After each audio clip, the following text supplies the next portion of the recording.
اللي في الصورة قدامكم دي طفلة اسمها رقية.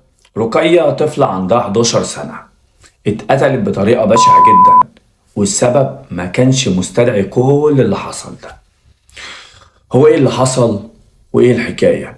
يلا بينا عشان احكي لك التفاصيل الكاملة في اصل الجريمة.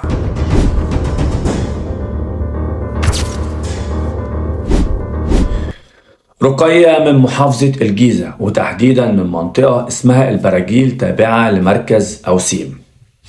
للأسف الشديد رقية كانت واقفة في البلكونة زيها زي أي بنت لما سمعت زفة تحت البيت عندهم، وفجأة لقوها وقعت على الأرض من غير ما يعرفوا إيه اللي حصل بالظبط. أتاري إن الزفة دي العريس ماسك سلاح ناري غير مرخص وبيضرب بيه. ضرب بيه 3 مرات، طلقة جت في التكييف، وطلقة وقعت على الأرض، وطلقة تانية جت في دماغ البنت، وللأسف الشديد وقعت على الأرض، وطبعا كانت بتصفي في دمها.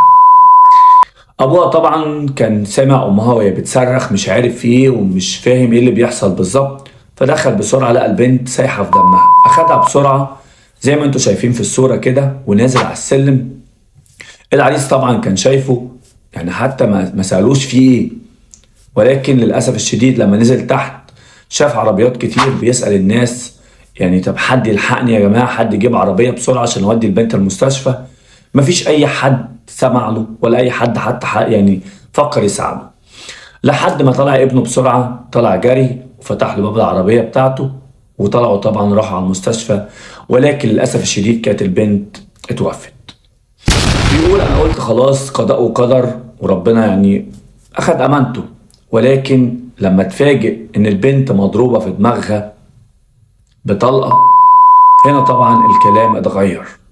هنا مش قتل خطأ. ايه اللي يستدعي ان عريس يمسك سلاح ناري في فرحه يعني ويضرب نار؟